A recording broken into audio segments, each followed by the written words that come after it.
Bon bah c'est parti. Hop. Bon bah merci à Laurent d'avoir fait ma première partie. Je vois que les gens sont encore là, ils sont chauds. Merci à toi, c'est très gentil. Et merci au GDG de m'avoir permis d'être là ici avec vous. Donc moi je vais vous parler de Redux. Vous en avez sans doute déjà fait avec React ou avec Angular via Jerry. Donc je ne sais pas, déjà parmi vous, qui a déjà sait de quoi on parle en parlant, qui a déjà fait du Redux? Ah oui. Et qui n'a jamais fait d'Angular? Voilà, merci. Ok, bon, c'est un peu pour voir un peu si vous avez perdu ou pas dans les démos. Bon, moi je m'appelle Bruno, je travaille chez Delair. Alors, je ne sais pas si vous avez entendu parler, donc c'est une boîte toulousaine d'une centaine de personnes. On fabrique des drones, donc des drones pour l'industrie. Donc ça consiste plutôt des drones à voilure fixe, en opposition aux drones à hélice. Donc c'est des drones avec des ailes. Donc l'intérêt c'est que ça plane et donc ça a plus d'endurance.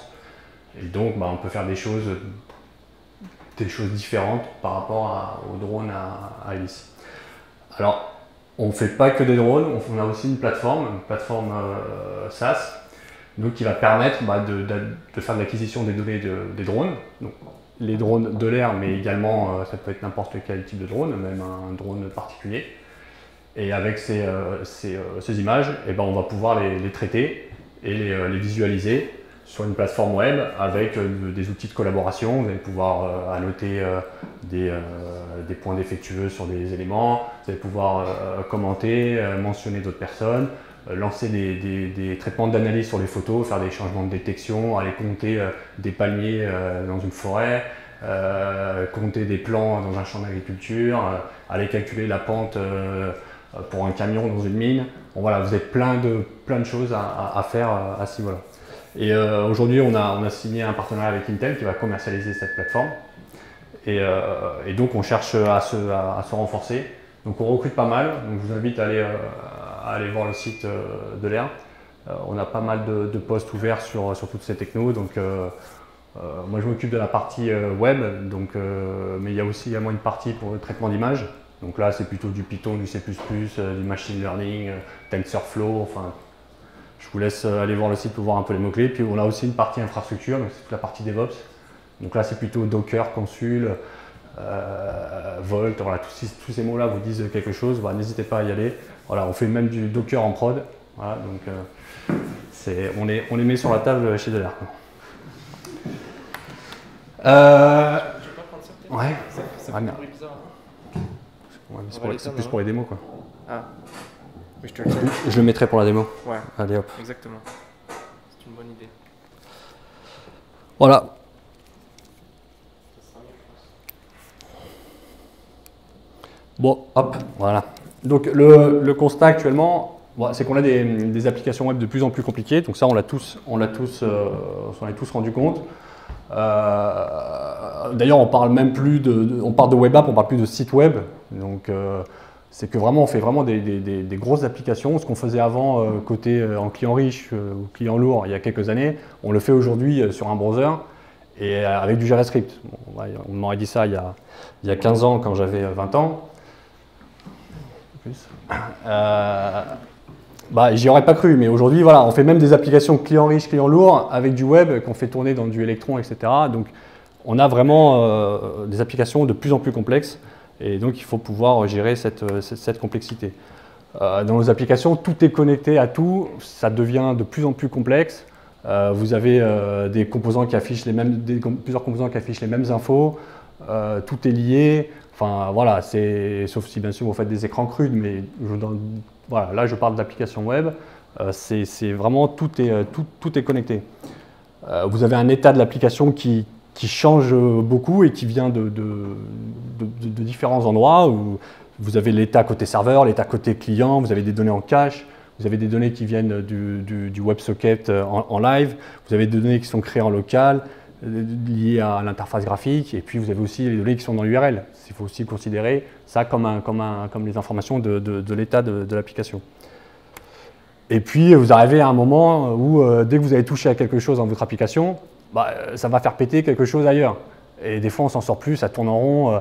Voilà, Facebook, lorsqu'il avait présenté Redux et l'architecture Flux, il racontait l'histoire de la notification des nouveaux messages lorsque vous vous connectiez à Facebook. Un coup, ça vous affichait 3 nouveaux messages, vous alliez dessus voir les nouveaux messages, ça le remettait à 0. Et puis vous naviguiez sur le site, vous reveniez, et hop, la notif revenait à 1 ou 2 messages non lus, vous retourniez dessus. Enfin, c'était... voilà, ils se sont rendus compte que le pattern MVC avait atteint ses limites pour ce type d'application.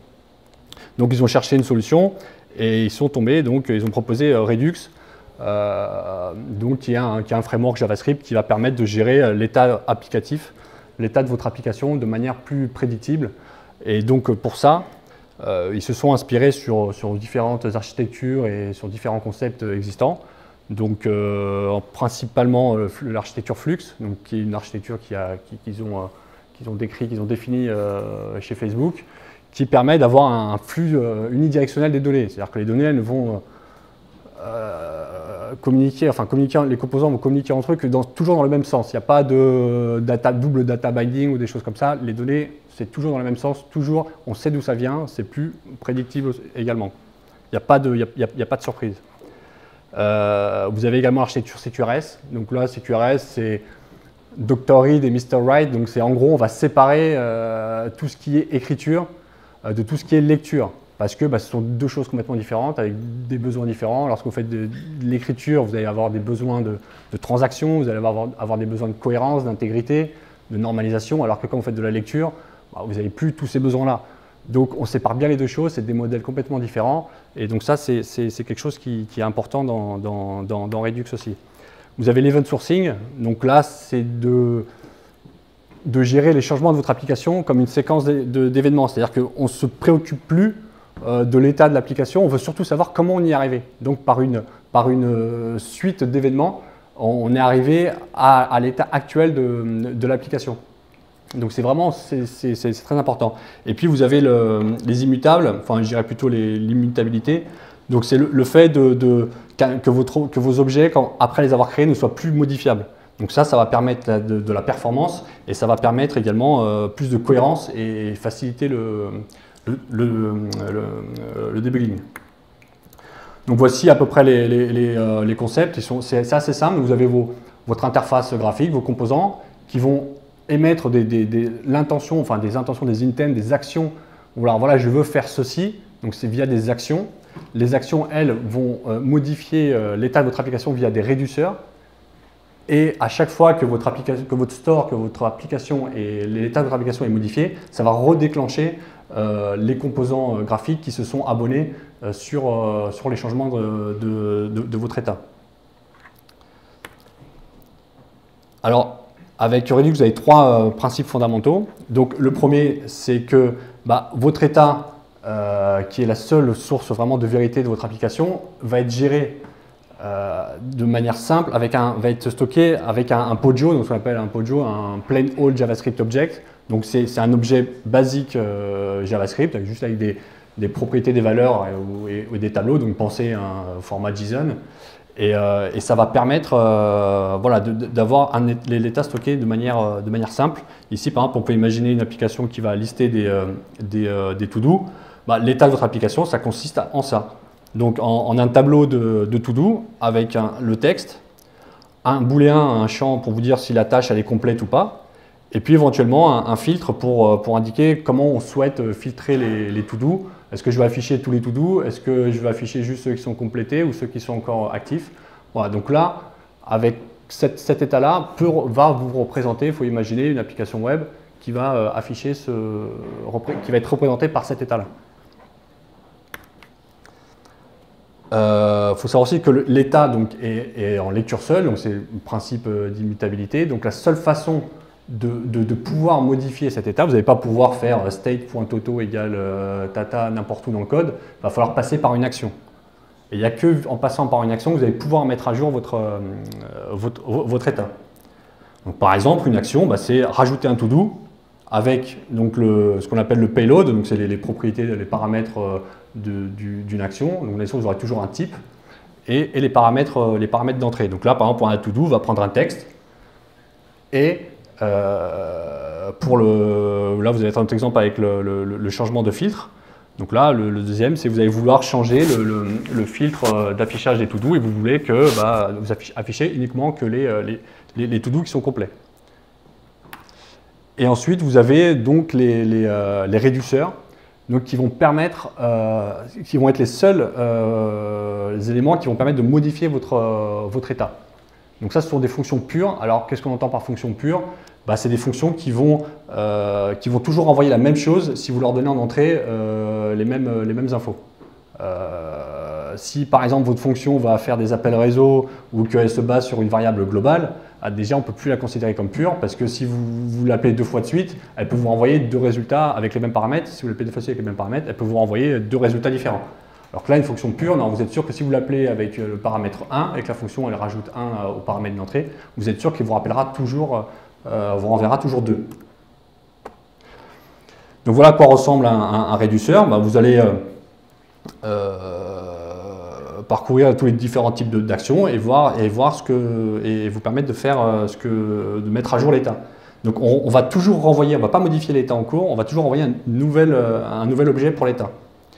Donc typiquement ici, quand vous faites le add to do, vous allez prendre l'état en cours. Donc là, ici, vous devez, j'imagine, tous connaître la nouvelle notation de JavaScript avec les objets spread. Mais là, ça consiste donc à rajouter, à renvoyer l'état tel quel, mais à changer les to-do pour y rajouter. Donc ici, on fait une sorte de concat pour y rajouter le nouvel élément. Et ici, dans cette visibility filter, on met à jour le filtre dans le state de l'application avec la nouvelle valeur. Voilà, donc ça c'est une fonction pure, c'est facile à tester, vous pouvez la rappeler autant de fois que vous voulez, ça fera toujours la même chose. Donc l'intérêt de tout ça, c'est que ça va être facile de comprendre l'application. Pourquoi? Parce que vous avez un flux de données unidirectionnel, vous savez d'où viennent les infos, vous savez où va se produire le problème, c'est assez simple à comprendre. Et à se mentaliser la manière de fonctionner. Vous savez que voilà, vous faites ça, vous devez faire une action, la modification va être à tel endroit, et vous allez vous y retrouver plus facilement, vous savez où placer votre code. Donc voilà, le fait d'avoir des objets, des POJO, vraiment des objets simples pour gérer l'état, mais également les actions, pour débugger et pour inspecter le code, ça va être beaucoup plus facile. Facile à tester, quand vous avez des fonctions pures, c'est facile à tester, parce que vous faites varier les paramètres à l'entrée et vous testez les paramètres en sortie et basta, vous dépendez de rien d'autre. Et ça, c'est plutôt assez simple à tester. Et puis, le fait que votre état soit sérialisable et que vous pouvez le persister, et donc là, pour les outils de debug, vous allez pouvoir revenir, comme je vous parlais tout à l'heure de l'event sourcing, vous allez pouvoir revenir dans le temps, supprimer l'action d'avant et revenir dans l'état précédent. Et vous allez pouvoir comme ça débugger ou faire du hot module reloading, c'est-à-dire sauvegarder votre état actuel, faire F5 ou récupérer un état de l'application où il y avait un bug, le recharger et avoir l'état de l'application au moment où le bug s'est produit. Donc ça, c'est vraiment pratique. Alors pourquoi NGRX? Tout simplement, il est consistant avec l'architecture Angular, avec tout ce qui est RxJS. Voilà, si vous voyez le nom NGRX, bon, NG c'est pour Angular, RX pour XJS, donc pour ceux qui ne savaient pas, maintenant vous le savez.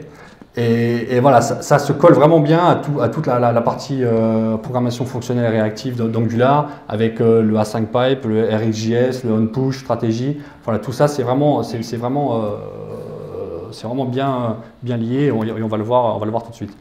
Donc là, je vais vous présenter NGRX Store, donc qui est le module commun de NGRX, qui est la base en fait, donc qui est la partie qui va permettre de gérer le state, l'état de votre application. Là, je vais avoir besoin de ma main droite. Alors, je suis parti d'une application Angular CLI de base avec une liste de to-do. Donc ça ressemble à ça. Donc voilà, c'est la liste de to-do classique qui a été reprise sur to-do MVC. Donc vous rajoutez des to-do. Vous pouvez les flaguer comme done, filtrer, afficher que les actifs, afficher les complete, clearer les complete, donc les supprimer. Il ne vous reste plus que les actifs. Vous pouvez aussi les modifier. Voilà, bon, le classique. Donc, si on regarde sur Visual Studio ce que ça donne, alors, vous avez la config Angular CD classique, je vous passe ça. Si on regarde l'application au niveau des composants, on va avoir un composant ici pour le new to do pour créer un nouveau to do. Vous allez avoir un composant ici pour la liste des to do qui va contenir un autre sous-composant qui est la liste, chaque élément de votre to do list. Et vous avez un autre composant qui est le footer qui va vous permettre d'afficher le nombre de to do qui vous reste à faire, ainsi que vous permettre de filtrer les to do et l'option pour clear. Donc vous avez quatre composants qu'on retrouve ici dans l'application. Donc voilà, les composants ils sont là, vous avez le to do, vous avez le footer, par exemple le footer, c'est des composants assez basiques, donc on appelle ça des composants de type présentationnel, donc en gros ils vont faire que de la présentation, on appelle ça aussi des composants dumb.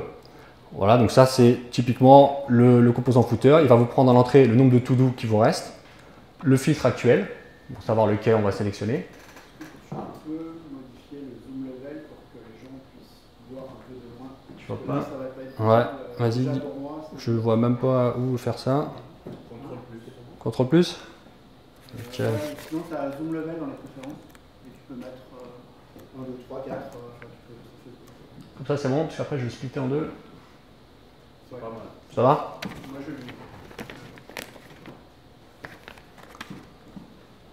Hop, donc voilà, donc input, donc ça c'est du Angular classique, vous avez un composant simple, facilement testable. Output c'est les événements, donc ici c'est lorsque vous allez vouloir filtrer, et ici c'est lorsque vous allez vouloir supprimer tous les to-do qui ont été done.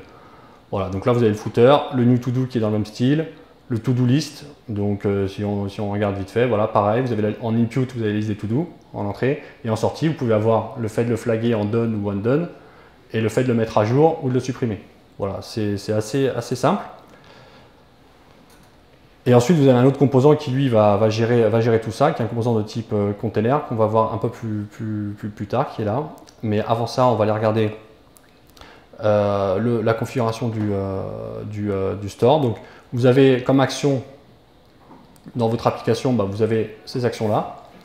Le add to do, le delete to do, le toggle to do, l'update, le clear et le set. Voilà, c'est à peu près toutes les actions qu'on peut avoir dans l'interface. Donc ici, avec NGRX, vous pouvez créer vos actions à partir de classes. Alors, nous, typiquement chez Delair, on ne le fait pas, ça, on préfère utiliser des objets vraiment Podio. Mais c'est vrai que c'est plutôt pratique pour tout ce qui est typage. On verra tout à l'heure dans les réducteurs, c'est vraiment pas mal. Donc par exemple, lorsque vous faites un update action, vous lui passez un ID et le texte. Et c'est ce que contient l'action. Tout à l'heure, on a vu le set to-do filter. Il va prendre un to-do filter. Alors le to-do filter, qu'est-ce qu'il y a dedans? C'est les trois types de filtres. Voilà, et votre modèle to-do, il est simple. Il y a un ID number qui est calculé avec un mat random, un texte et un flag pour dire s'il est complete ou pas. Hop. Donc, ensuite, le réducteur, qu'on voit un peu l'état, à quoi ça correspond. Donc là, il y a du TypeScript. Donc on a ici l'interface qui est typée, enfin le state qui est typé. Donc vous avez une liste de to-do et vous avez le filtre. Voilà, l'initial state, donc c'est l'état initial. Par défaut, on affiche tout et la liste est vide. Et le réducteur, il est là. Donc c'est là où on a nos changements qu'on a pu voir tout à l'heure dans le store qui sont faits. Donc ici, le to-do, on rajoute un élément dans le add to-do. Ici, quand je vous parlais du typage, il est là. Donc ça, c'est vraiment pas mal. C'est plutôt pratique d'utiliser les classes pour ça. Le toggle to do, donc là, il faut connaître un peu les best practices pour modifier, pour rajouter un élément dans une liste sans que modifier l'état actuel. Typiquement, ici, le toggle to do. Le delete to do, qu'est-ce que vous allez faire? Vous allez filtrer la liste des to do pour supprimer celui que vous voulez enlever. Voilà, c'est des techniques qu'il faut connaître quand on fait quand on ne veut pas modifier le state actuel et renvoyer une nouvelle. L'update to do, le clear completed, le set to do filter, là on fait juste mettre à jour la valeur. Voilà, c'est assez simple. Donc là, typiquement, si on ne respecte pas, ici on aurait très bien pu faire, au lieu de faire ça, on aurait très bien pu mettre faire un state.todo.push. et mettre la valeur qui est là.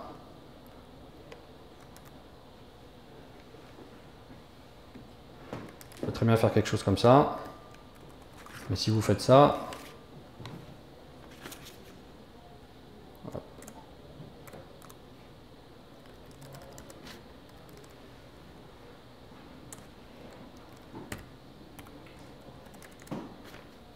qu'est-ce qui va se passer dans l'appli? On va afficher la console. Je rajoute un élément. Et là, j'ai une erreur. Qu'est-ce que ça me dit? Ça me dit que je ne peux pas rajouter une propriété à un objet qui n'est pas extensible. En gros, bah, j'ai installé... Oh, alors là, on voit encore moins que tout à l'heure. Là, si vous avez une astuce aussi pour... Contrôle plus aussi. C'est magique ce raccourci. Voilà, bon, en gros, c'est une erreur qui vous dit que vous n'avez pas le droit de modifier le state, attention, il est immutable. Donc, ça, c'est grâce à l'outil NGRX Store Freeze. Donc, c'est un outil qui est configuré dans le store, c'est un méta-réduceur, c'est ce qu'on appelle aussi sur React les high order functions. Donc, ici, j'ai configuré Store Freeze, qui est une bibliothèque que vous pouvez récupérer sur NPM. Et donc, ça va empêcher à ce que vous modifiez l'état ou les actions. Comme ils sont censés être immutables, vous n'êtes pas censé les modifier. Donc ça vous permet de faire attention et de ne pas faire de bêtises. Ici vous avez un autre méta-réduceur, c'est un méta-réduceur qui va loguer. Donc un méta-réduceur, ça prend un réduceur en entrée et ça renvoie un réduceur en sortie, donc ça renvoie la fonction. Donc là typiquement, je log l'action, j'applique le réduceur et je renvoie le nouvel état. Donc ça c'est plutôt pratique quand vous développez. Là, typiquement ici, quand je suis arrivé sur l'appli, bah, j'avais le type store init qui est un événement NGRX et ici l'action show all, enfin l'état, ici on peut voir l'état, voilà, ici pardon, ici c'est l'action, donc c'est l'action initiale qui initialise le store et ici c'est l'état initial. On retrouve ici, voilà, donc ça c'est logué avec le petit composant, donc ça c'est plutôt pratique. Donc là je vais revenir hop, en arrière. Pour que ça fonctionne. Hop là, voilà. Donc ensuite, vous avez pour pouvoir... donc une fois que vous avez mis à jour votre état, bah, c'est simple, vous pourriez dire à tous vos composants graphiques, bah, je m'abonne aux modifications de l'état et je rafraîchis mon appli. Sauf que bon, dans la vraie vie, il faut pas, si on s'abonne à la modification de tout l'état, on va être pas mal spoilé. Donc on veut pouvoir s'abonner juste à certaines parties. Je veux juste m'abonner par exemple au changement du filtre, ou je veux juste m'abonner à la modification des to-do. Donc ça c'est fait grâce au sélecteur. Donc typiquement vous allez avoir des sélecteurs de base. Donc ici vous récupérez le filtre. Ici vous récupérez to-do. Donc tout ça, ça vous renvoie en fait un observable. Et donc vous allez pouvoir appeler ces sélecteurs dans vos composants pour dire bah, si le filtre change, je vais être notifié et je mettrai à jour mon interface. Si la liste des to-do change, je vais être notifié et je vais mettre à jour les interfaces. Et après, vous pouvez computer ces sélecteurs et en créer d'autres qui vont être plus intéressants. Typiquement, vous allez vouloir avoir un sélecteur qui va vous renvoyer la liste des to-do filtrés. Donc, qu'est-ce qu'elle va prendre dans l'entrée? Elle va prendre le sélecteur to-do et le sélecteur filter et il va renvoyer la nouvelle liste des to-do selon le filtre qui a été appliqué. Donc ça, voilà, vous n'avez pas besoin de stocker dans le store la liste des to-do filtrés par undone ou done. Tout ça, c'est fait automatiquement, c'est calculé. La même chose par exemple, pour savoir si on a des to-do ou pas dans notre liste. Bah, on pourrait très bien stocker un champ dans votre état, dans l'état pour dire il y a des to-do ou pas, mais ça serait dommage parce que c'est une info qu'on peut avoir en faisant un petit calcul. Donc là, typiquement, vous avez un sélecteur qui va vous permettre de savoir quand vous allez passer typiquement de true à false. Et typiquement, il est utilisé pour afficher ou non la liste des to-do. Et là, vous en avez un autre qui est celui qui récupère la liste, le nombre d'éléments to-do qui ne sont pas complets. Et donc, ces sélecteurs, bah, ils sont utilisés dans notre composant principal, qui est notre composant de type container, donc, ou smart, comme vous souhaitez.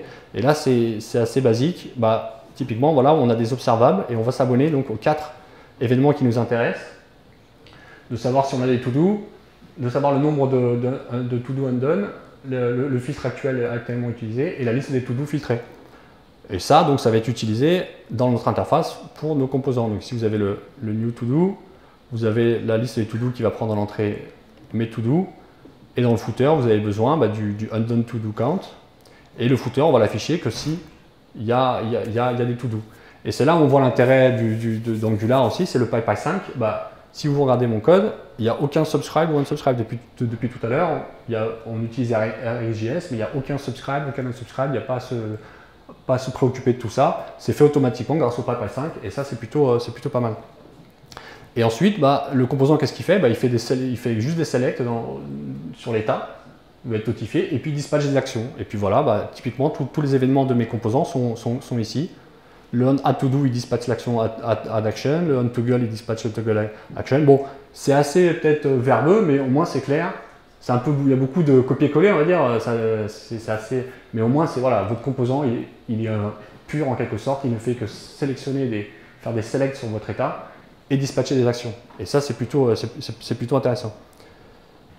Donc, si on regarde ce que ça donne au niveau graphique, voilà. Là, ce qu'on peut voir, c'est qu'on peut utiliser des outils du monde React, c'est les Redux DevTools. Donc là, je vais recharger pour qu'ils prennent en compte, pour qu'ils retrouvent le store. Voilà, donc ça, Redux DevTools, pour ceux qui connaissent, c'est vraiment pas mal. Donc là, quand j'ai chargé mon appli, vous pouvez voir l'état actuel de l'application.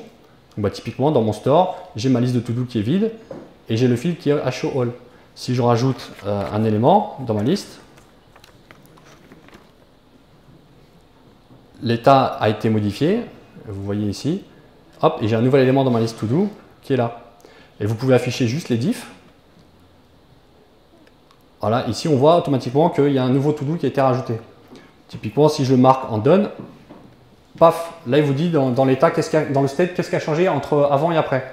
Là on voit que le completed est passé de false à true pour l'élément 0 de ma collection. Là je reclique, il est passé de true à false. Donc, voilà, c'est vraiment pas mal. Vous pouvez voir l'action. Vous voyez ici, j'ai l'action.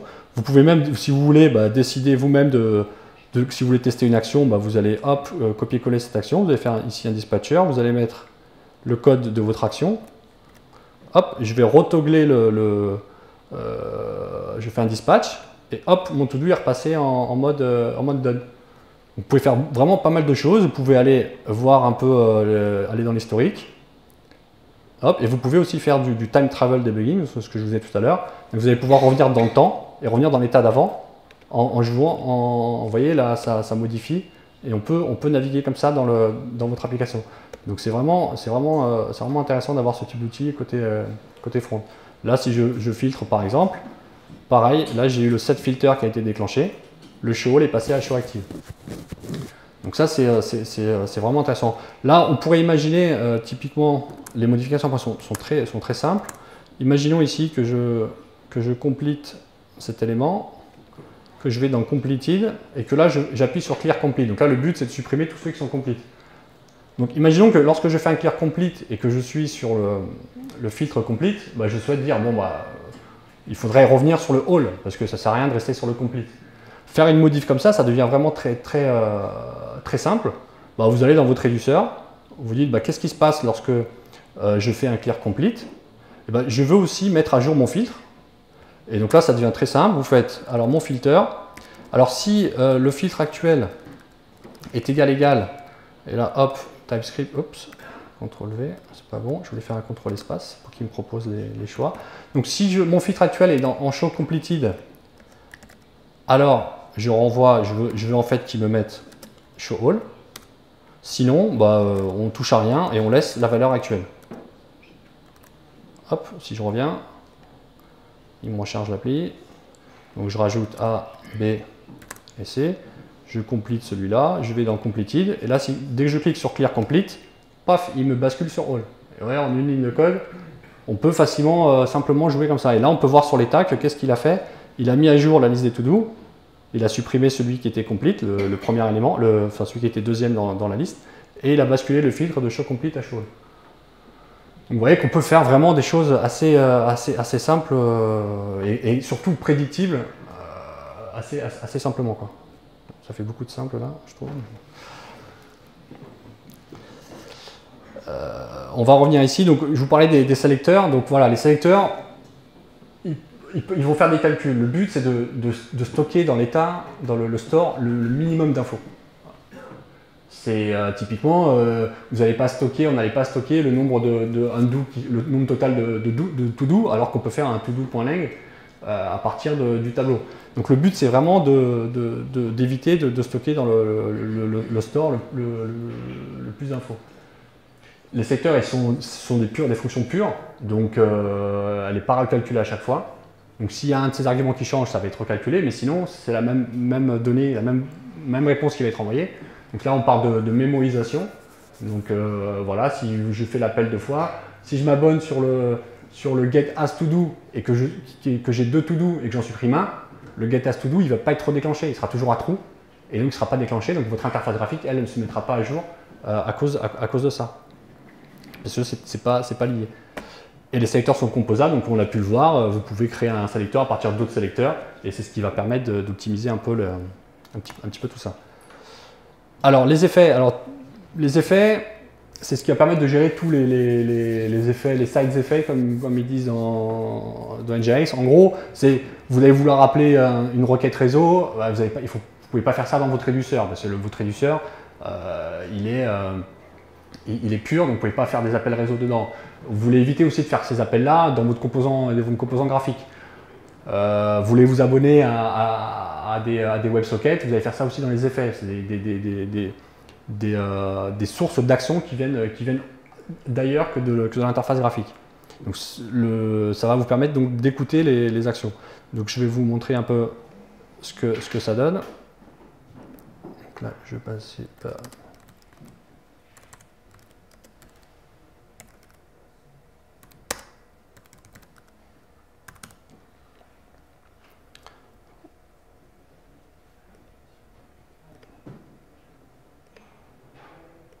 Alors, les effets, donc c'est un package en plus, il est là. Là, vous pouvez voir qu'avant, on avait NGRX Store et les stores DevTools, et également le Store Freeze, donc tout était là. Là, on rajoute juste NGRX Effects. Dans l'app module, bon, il y a la configuration de NGRX Effects, je passe. Dans les actions, on va rajouter, donc en fait ce qu'on va faire, c'est qu'on va simuler une requête réseau pour les récupérer mes to-do au lancement de l'appli. Donc je vais avoir besoin de 2 actions. Je vais avoir besoin d'une action pour déclencher le load to-do, donc soit sur un bouton ou soit au lancement de l'application. Et puis je vais avoir besoin d'une autre action qui va être l'action qui va être déclenchée après le retour du serveur. Donc lorsque le serveur va me répondre, je déclencherai une action load to do complete pour dire voilà, j'ai mes to do qui sont complete. On pourrait imaginer aussi une autre action qui est de dire load to do's error. Dans le cas où il y a une erreur niveau réseau, on appellerait une autre action et là on affichera un message d'erreur, etc. Là on va pas aller jusqu'à ce niveau-là. Et donc là j'ai rajouté les 2 actions. Donc le load action, il n'y a rien en entrée, il n'y a pas de paramètres dans la requête. Et le load completed action, il va vous prendre la liste des to do issus de la requête. Dans votre réduceur, je vais rajouter la gestion de l'action load to do complete. Lorsque la requête réseau va se terminer, je vais mettre à jour mon store avec les to do qui me sont renvoyés. Et là, je vais écraser la liste actuelle. Au niveau du composant principal, le to do component, lui, on va lancer au démarrage, à son initialisation, lorsqu'il va être affiché, on va déclencher l'action load action. Donc au chargement de l'appli, ça va déclencher le load action. Et donc l'effet, il est là. On le voit ici. Donc l'effet, en fait, vous avez un observable actions qui lui va émettre toutes les actions de votre appli. Donc dès qu'il va y avoir une action, si vous abonnez à cet observable-là, vous allez recevoir toutes les actions qui sont émises dans l'application. Donc là, je souhaite m'abonner au load to do's. Donc là, d'où le off type. Et ensuite, ici, je simule un appel réseau. Donc là, j'utilise les RxJS. Donc là, pour ça, c'est très pratique. C'est génial. Donc là, je renvoie ma liste de to-do et je la renvoie dans un délai de 1 seconde pour qu'on voit un peu le chargement de l'appli. Donc si on regarde ce que ça donne, voilà, donc là, il y a 1 seconde et les résultats arrivent. Donc là, on voit les actions. Vous avez le load. State, ça quoi? Le load, il ne modifie pas votre état de l'application. Et le load complete, il va rajouter, si je fais un row, il va rajouter vos to-do qui sont issus de l'appel réseau, enfin en tout cas du bouchon. Donc ça, c'est sympa. Et avec ça, voilà, vous allez pouvoir faire pas mal de choses. Là, typiquement, on va vouloir, pendant le chargement, afficher un petit message pour dire les to-do sont en train de se charger, attendez. Donc ça, c'est pareil, c'est très simple à faire. Hop, merci Git. Donc qu'est-ce qu'on va faire? On va rajouter dans notre état applicatif un booléen pour dire est-ce que les booléens, les to-do sont en train de charger ou pas. Donc par défaut, on met false. Donc maintenant, le load to do, bah, il va avoir un impact sur notre store parce que lorsqu'on va déclencher le load to do, on va mettre à jour la variable loading et on va la mettre à true pour dire à notre application, voilà, on est en train de charger la liste des to do. Et dans le load to do complete, on repasse ce paramètre loading à false. Donc c'est simple. Dans les sélecteurs, je rajoute ce sélecteur pour récupérer la valeur, donc l'observer qui va permettre de faire ça. Dans mon composant, je rajoute le getLoading, je récupère la valeur. Et côté HTML, si je suis en train de charger l'appli, j'affiche pas mon new to do, mon bloc new to do, et j'affiche un message loading. Donc si on regarde ce que ça donne, voilà, il y a un petit message loading qui s'affiche. Bon, voilà, il est moche, ça met une seconde, mais maintenant ce qui est pratique avec les outils DevTools, vous pouvez très bien repasser en mode slider, en time travel debugging, revenir dans l'état précédent, et là vous avez tout votre temps pour analyser l'étape où c'est en train de charger.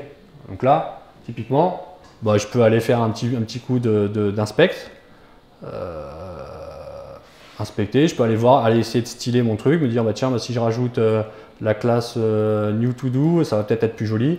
Voilà. Vous pouvez revenir dans l'état vraiment des tas des fois qui sont liés au réseau, qui vont prendre du temps, etc., qui vont être très rapides et qui sont difficiles à tester. Là, vous allez pouvoir le faire très facilement. Donc ça, c'est vraiment très pratique. Ensuite, vous avez NGRX Entity. Alors NGRX Entity, le but, c'est quand vous êtes dans votre application, dans votre état, vous allez avoir plein d'entités à gérer. Vous avez un blog avec des commentaires, avec des posts, des users, etc. Le but d'Entity, c'est de faciliter la manipulation de ces données, de la mise à jour dans le store, les updates, de façon à ce que les données restent immutables. Et donc, au lieu de connaître toutes les techniques pour on va faire un delete, il faut faire un filter, pour faire un update, il faut faire un map, il faut faire attention de ne pas modifier l'état actuel, etc. NGRX fournit une librairie pour faire ce genre de choses-là. Et c'est plutôt pratique parce que ça va permettre aussi de normaliser votre état. Donc, on parle de normalisation pour essayer, par exemple, typiquement de normaliser votre état, pour que votre state soit normalisé. C'est-à-dire qu'en gros, on va considérer que l'état, comme vos schémas de base de données, on ne va pas, par exemple, vouloir dupliquer des données. Donc, il faut éviter de dupliquer des données. On va vouloir aussi ne pas faire de nested data. On ne va pas vouloir mettre des données les unes dans les autres. Donc, typiquement, votre blog post, on ne veut pas stocker dans l'état le blog avec les users à l'intérieur, les commentaires à l'intérieur. On va tout stocker à plat, bien séparé, comme dans une table de données. Et donc, chaque type de données va être sa propre table. Chaque data table va avoir un ID comme pour l'identifier. Vous allez manipuler des ID. Par exemple, quand vous allez dire le to-do qui est sélectionné, vous n'allez pas sauvegarder dans le store tout l'objet to-do. Vous allez juste sauvegarder son ID.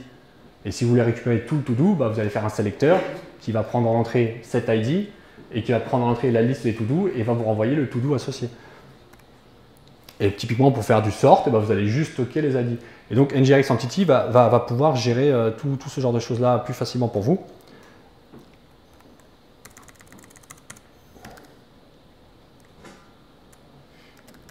Je suis enflammé.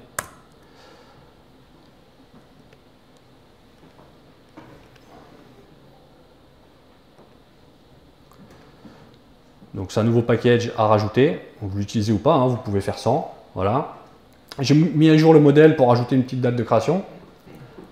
Donc voilà. Et au niveau de l'entity, ça aurait pu se résumer en une seule ligne qui est ici.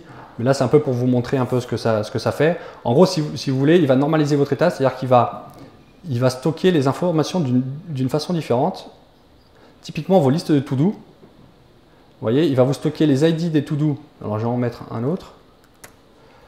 Si je regarde l'état global de l'appli, les to-do, voilà, vous avez les ID qui sont stockés à part et les entités qui sont stockées dans un objet avec comme identifiant l'ID de l'objet. Ça va vous permettre d'indexer plus facilement. Quand vous allez vouloir retrouver un to-do, vous allez aller dans Entities, crocher mon ID et vous allez récupérer, au lieu de parcourir toute votre liste pour aller chercher votre... Ça va permettre d'indexer vos entités, ça va être beaucoup plus rapide. Et c'est une façon de normaliser vraiment l'état pour que ça soit plus simple. Vous allez pouvoir faire créer votre grappe d'objets plus facilement. Et donc là, typiquement, voilà, si vous stockez un champ, vous stockez votre selected ID, vous allez pouvoir récupérer le to-do associé beaucoup plus facilement. Donc voilà ce que fait NGRX Entité. Et au niveau du code, voilà, vous lui dites juste quel est l'ID de votre entité. Donc là, c'est todo.id. Et vous avez une autre méthode pour lui dire comment est-ce que tu veux trier tes données automatiquement. Donc là, j'ai mis en commentaire pour qu'on voit un peu ce que ça fait. Au niveau de vos réduceurs, ça va simplifier pas mal parce que vous allez enlever tout le boilerplate et tout ce qui est source d'erreur. Donc vous allez avoir des méthodes simples qui sont add one, update add all, update one, remove one, update one qui sont plus intuitives que de faire des filters ou des maps. Et donc là, vous êtes sûr que ça ne va pas toucher à votre state, votre state ne sera pas modifié. Et donc ça, c'est plutôt intéressant.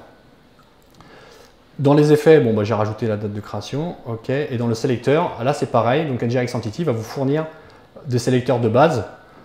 Typiquement, il va vous fournir le getToDoID, donc le tableau des ID, le getToDoEntité pour avoir l'objet qui contient tout le dictionnaire de vos to-do, le getAllToDo qui va envoyer le tableau des to-do, et le getTotalToDo qui va m'envoyer le total des to-do. Donc j'ai mis à jour les sélecteurs associés. Donc le getFilteredToDo, il va se baser maintenant sur le getAllToDo. Et le getAsToDo, il va se baser sur le getTotalToDo. Voilà, donc c'est une librairie qui va vous permettre de faire ce genre de choses-là. Et donc là, c'est plutôt intéressant, ça évite pas mal de code.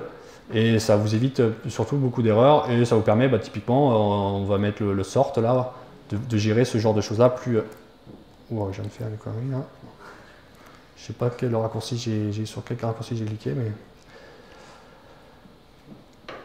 Donc là, typiquement, j'ai mis à jour le code. Et donc là, maintenant, voilà, c'est trié dans le dernier en premier. Enfin, donc ça, c'était NGRX Entity. Et pour finir, donc le router store, donc ça va vous permettre de gérer l'URL, donc Angular Router, de le binder avec le store, de ne plus avoir à gérer à la fois les URL et l'état, parce que l'URL, il y a un état dans l'URL qu'il faut essayer de récupérer et de rapatrier dans le store. Donc, je vais vous passer la config du router store. Bon, il y a pas mal, voilà. Là, ça n'a pas marché. Hop. Donc une nouvelle librairie. Dans le module, il y a toute la configuration. Je passe. Donc, alors ça, c'est actuellement le routeur, le state du routeur, l'état du routeur n'est pas un objet POJO dans Angular. Donc c'est un objet assez complexe avec des méthodes et tout ça. Donc NGRX fournit des serialiseurs pour serialiser l'état. Bon, je passe tout ça, je vais vous montrer ce que ça donne. Donc au niveau de l'appli, bon, rien n'a changé, à part que maintenant, dans votre état, vous avez l'état de l'URL, l'état du routeur. Donc typiquement, vous savez quelle est l'URL actuelle, le path, les paramètres, query params, donc les query strings. Et donc vous avez ça en plus. Donc c'est quand même pratique parce que, voilà, par exemple, ici si je tape une URL à la con, donc voilà, ça rajoute aussi des actions. Là, typiquement, c'est une navigation qui a été faite. Donc vous avez une action pour ça. Vous pouvez vous abonner dessus, faire des choses dès que vous allez naviguer. Là, voilà, le routeur, j'ai toujours la même URL qui a été redirigée. Et donc ça, maintenant, ce qu'on va pouvoir faire, c'est typiquement, on ne veut plus passer ici, on passe uniquement par le store pour stocker ce filtre. Là, on veut pouvoir le stocker dans l'URL, de pouvoir faire un all, pouvoir faire un / active et un / completed. Et donc de pouvoir gérer cet état, l'état du filtre, dans l'URL. Donc pour faire ça, vous allez voir, c'est très simple.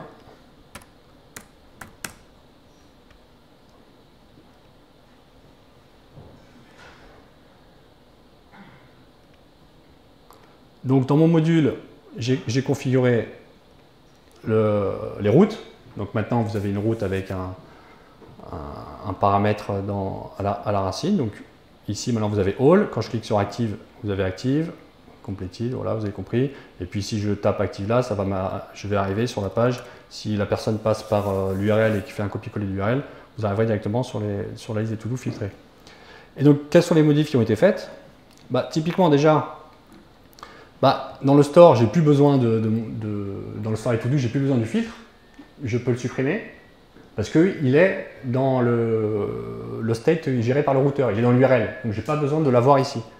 Donc toujours pareil, le même principe de ne pas avoir à stocker, de mettre le minimum de choses dans votre état. Donc ici j'ai viré le set to do filter parce que j'ai plus de filtre stocké dans cet état-là.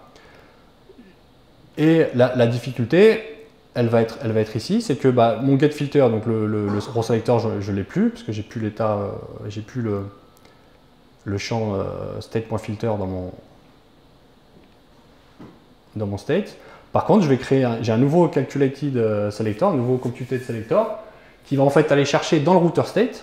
Donc à partir du router state, c'est un sélecteur qui va à partir du router state, et bah, aller lire le param filter. Et si le param filter est actif, bah, je vais renvoyer show active, show complete ou show all.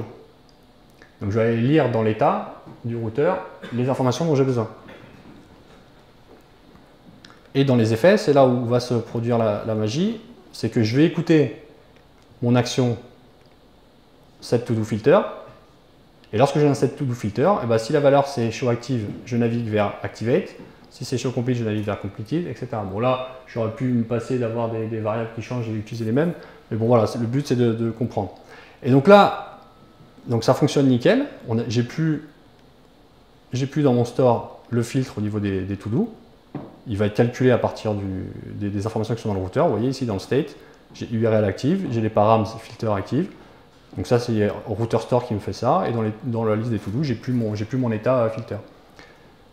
Et donc là, je ne sais pas si vous avez remarqué, mais quand on regarde les modifs, j'ai pas fait de modifs sur mes composants graphiques. Donc là, je suis passé d'un état sans URL à un état avec URL sans toucher aucun composant graphique. Donc là, ça devient vraiment pas mal. Et c'est là où on voit que les composants ils sont vraiment dumb et que le composant qui est smart, le to-do, lui, il ne fait que faire des selects et dispatcher des actions. Il n'a pas fait de routing, rien. Donc là, juste en faisant des modifs sur le store, j'ai pu passer d'un mode sans URL à un mode avec URL.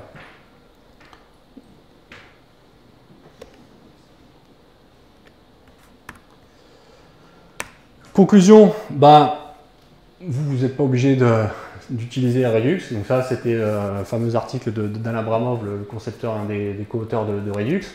Si vous faites du CRUD, des applications de gestion avec des simples formulaires, vous n'avez pas besoin de Redux. Ça, c'est vraiment pour des applications collaboratives, interactives, où ça bouge de partout, où il faut se synchroniser avec un état distant, avoir du cache, des WebSockets qui viennent de partout. Enfin, voilà, si vous ne faites pas ça, franchement, ça vaut pas le coup. Vous saurez aussi, quand vous aurez besoin de Redux, quand vous arrivez à un point où vous avez peur de toucher quelque chose sans que ça casse autre chose et que vous ne savez plus où changer, où modifier votre code pour que ça marche, ou vous ne savez même pas comment ça marche, c'est que ouais, vous avez besoin de Redux. Bon, par contre, la courbe d'apprentissage est assez difficile. Voilà, c'est pas. Voilà, vous aurez toujours des développeurs qui viendront vous dire putain, et ça avant, je faisais ça en 5 minutes avec jQuery, maintenant il me faut 1 heure. Faut être patient, hein, ça peut être difficile, hein, mais bon voilà, franchement ça vaut le coup. En tout cas nous chez Delair on est vraiment contents parce que voilà, les bugs sont facilement détectables, on peut les corriger facilement. Il nous est arrivé des fois de voir des choses qui marchaient, on était étonnés, on se regardait, c'est toi qui as fait ça? Bah non. Et c'est toi? Non, non plus. Ah bah en fait c'est normal, c'est prédictible. C'est vraiment ça, le terme est vraiment bien choisi, quoi. Au niveau du développement, il y a une bonne expérience parce que voilà, l'état c'est un simple objet JavaScript, les actions aussi. Vous avez toutes les actions qui permettent d'arriver à un certain état. Franchement, les outils, le time travel, tout ça, c'est vraiment top et vraiment pour débugger, pour inspecter, c'est royal, quoi. Et ça, voilà, ça colle bien avec Angular, franchement, avec les pipes A5, RxJS, la programmation fonctionnelle et réactive. Franchement, ça colle bien. Voilà quoi, moi je ne peux que conseiller, quoi. Voilà, au niveau des ressources, 2 liens. Donc là, Redux.js Framework, c'est la Bible Redux. Donc là-dessus, il y a tout. Ce que je vous ai dit aujourd'hui, c'est dedans d'une façon ou d'une autre. Il y a même certaines phrases qui ont été copiées-collées. Donc allez-y dessus, franchement, ça il faut connaître par cœur si vous voulez faire du Redux. Avant de. Même si vous avez déjà commencé, n'hésitez pas à retourner dessus, parce que des fois, la première fois qu'on allait dessus, on ne comprenait pas ce que ça disait. Et une fois que vous en avez déjà fait et que vous retournez dessus, là vous commencez à comprendre beaucoup mieux, quoi. Et puis NGRX Platform, donc, qui est le framework NGRX, où vous allez retrouver tous ces différents frameworks et documentation. Et également un bon exemple. Voilà, y a-t-il des questions? Il n'y aura pas de réponse. J'ai oublié la réponse. Oui. Une fois, après avoir mis en place cette architecture Linux dans API, il reste quoi comme logique avec Angular? Dans les? Qu'est-ce qui reste comme API? Qu'est-ce qui reste comme logique dans les? Avec Angular, il reste quoi comme logique? Qu'est-ce qu'on fait avec Angular? Qu'est-ce qu'on fait d'Angular? Ouais. Bah, c'est toute la partie je me suis composants web, le rendu des composants, tout ça c'est fait avec Angular. Là j'ai pas montré, mais tous les composants UI sont faits avec Angular, c'est des @input, des @output, il y a des événements. Voilà, c'est du, j'ai pas montré, mais il y a un gros on-push change strategy à la racine du site et on n'en parle plus, quoi. Après voilà, c'est du pur Angular au niveau des composants. Là-dessus, ça reste, il y a du reactive form, vous pouvez faire tout ça. Ça reste, c'est du Angular toujours. L'idée, c'est d'avoir quasiment que des composants dump, en fait. Ouais, dump. Non, après, il faut les smart pour pouvoir contenir. Après, faut faire aussi attention parce que si vous faites que des composants dump et que vous commencez à avoir une grappe de composants, des composants dans des composants, des composants, des composants. Si vous faites votre composant smart, enfin de container, tout en haut, vous allez devoir vous passer les infos des composants et des composants par an, enfin le problème qu'il y avait sur React aussi avant l'apparition de Redux. Donc vous pouvez avoir un composant smart et descendre à 2 niveaux, peut-être 2 niveaux. On essaie de ne pas dépasser ce genre. Comme ici, vous avez le to-do container qui va contenir donc le to-do list, le new to-do et le footer, mais dans le to-do list, vous avez un to-do list item. Donc le to-do list item, il renvoie les événements au to-do list et qui après sont captés par le container.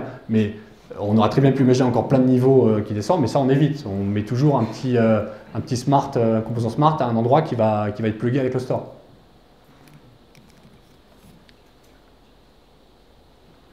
Dans les store DevTools, on a vu toute la notion de debug avec le passif, avec un certain nombre d'actions.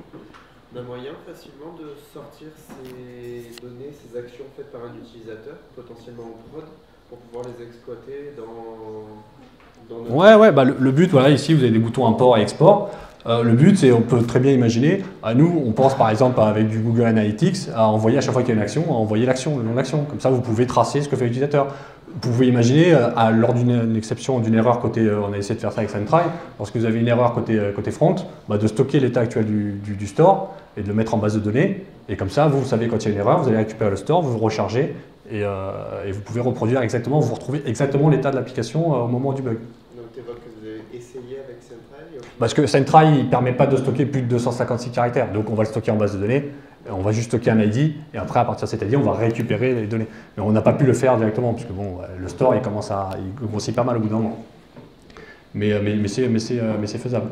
Et après, je sais pas, j'espère que RxJS t'a plu parce qu'il n'y a pas un seul subscribe. Il n'y a pas un seul subscribe dans toute l'application et c'est l'intérêt aussi d'utiliser Angular avec les A5 et tout ça. Donc c'est vraiment pas mal. Ouais.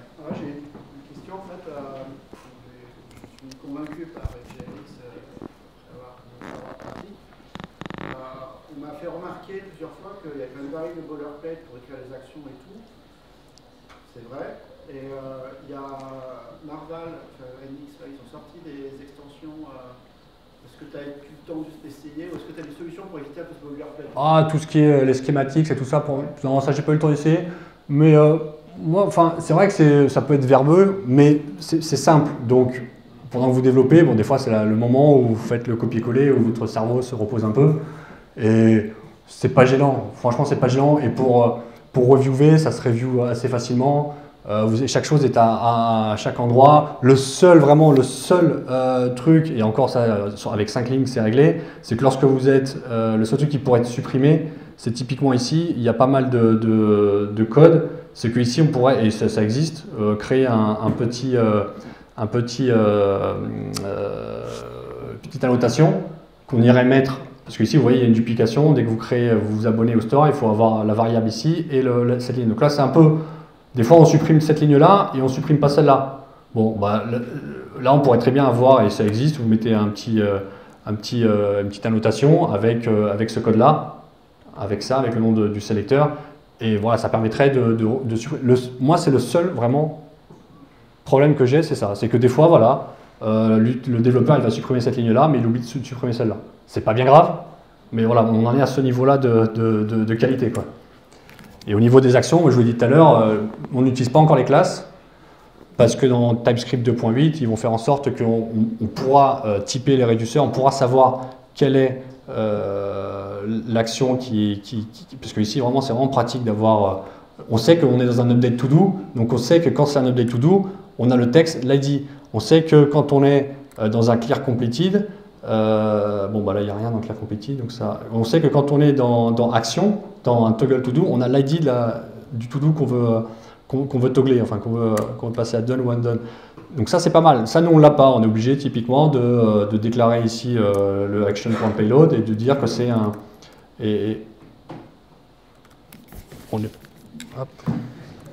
on est obligé, on va faire quelque chose dans ce style-là.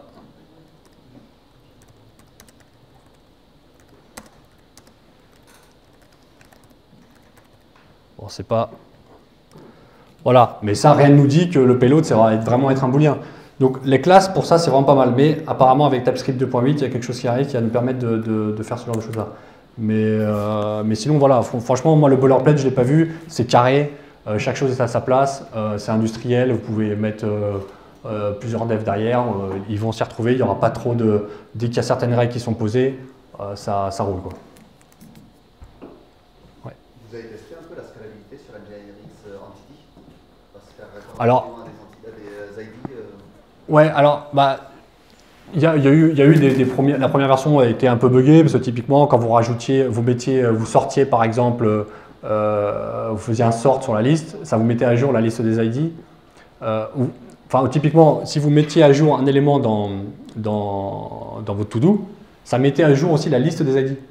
Donc ça, c'est dommage parce que quand vous faites ça, bah, si vous êtes abonné au get total to do, bah, il va être mis à jour parce que bah, la liste est modifiée, donc ça va déclencher une modification. Alors que normalement, si vous modifiez une entité, vous n'êtes pas censé changer le tableau des ID, il est censé rester le même. Donc il y avait des petits bugs comme ça qui ont été corrigés, mais sinon, bon, c'est plutôt performant parce que c'est fait pour justement ne pas déclencher des modifications en trop. D'autres questions ?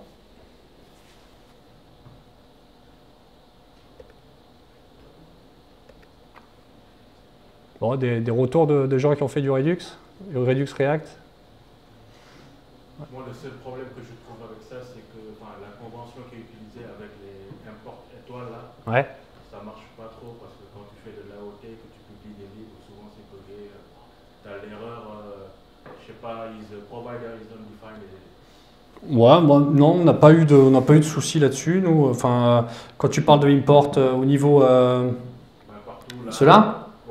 Ouais, non, écoute, on n'a pas eu de soucis là-dessus. Bon, nous, on utilise des fichiers index, typiquement, pour que après faciliter les références, typiquement ici dans les modules. Voilà, vous allez faire c'est toujours plus simple à lire. Quand on rajoute un to-do, on le voit tout de suite. Voilà, mais sinon, non, on n'a jamais eu de soucis là-dessus avec l'AOT. On est sur les dernières versions d'Angular, la 5. On n'a pas de soucis à ce niveau-là. Ouais. Comment est-ce que vous gérez l'update des objets nestés? Vous avez tout normalisé ou vous avez quand même des objets qui sont... Bon, il y en a qui sont quand même un peu nestés, mais après, là, on peut pas y faire grand-chose, à part s'abonner vraiment le plus bas possible. Quand vous avez 3-4 niveaux, bah, il faut créer des sélecteurs qui descendent à 3-4 niveaux. Comme ça, vous êtes sûr de ne pas être notifié de ces modifs-là. Mais le but, c'est de ne pas avoir d'avoir un store qui a une structure trop nestée, quoi. Après, voilà, vous allez avoir comme ça des choses à faire. Qu'est-ce qu'on met dans le store, qu'est-ce qu'on met pas dans le store? Est-ce on redux everything ou pas? Tout ça, c'est des problématiques qu'on se pose aussi. Des fois, on se dit, oh bah ça, c'est juste un petit collapse, on va pas le mettre dans le store, ça sert à rien. Et puis après, finalement, on se dit, ah bah quand l'utilisateur il change de page, il veut retrouver le collapse, il l'avait réduit, il veut le retrouver en réduit. Ah bon, bah si on avait décidé de ne pas le mettre dans le store, bon, bah, finalement, on va le mettre dans le store. Et c'est vrai que petit à petit, bah, on a tout qui est mis dans le store. Et c'est vraiment pas plus mal, quoi. Ça nous permet aussi de tracer l'activité de l'utilisateur, parce qu'on voit tout ce qu'il fait. Et ça, c'est plutôt pas mal aussi, quoi. Ouais. Si tu as beaucoup d'actions dans ton appli, ton régisseur ne vient pas à diviser. Alors là, c'est un exemple simple, mais après, il faut imaginer, on va faire du lazy loading, on va faire des features qui vont être lazy loadées, vous allez avoir différents composants avec des stores qui vont être chargés, donc vous allez avoir des stores qui vont être découpés en plusieurs blocs.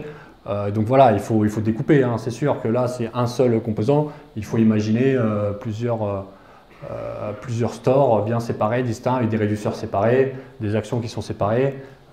Avec des fichiers vraiment tout découpé, quoi. Après, il faut bien structurer. C'est sûr que si vous commencez avec un seul store, il va vite grossir. Donc il faut bien découper tout ça, quoi.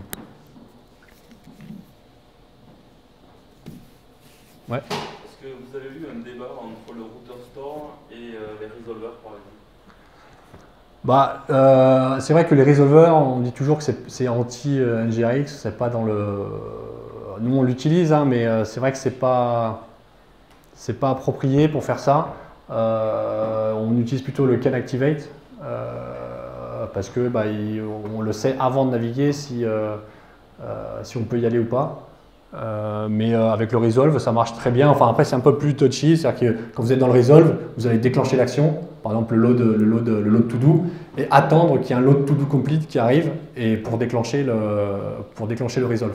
Donc ça se fait aussi simplement. Il suffit d'aller voir dans l'exemple NGRX de NGRX, vous en avez, enfin c'est pas des resolvers, c'est plutôt des can activate, mais ça se fait aussi, quoi. Voilà, écoutez, merci à tous.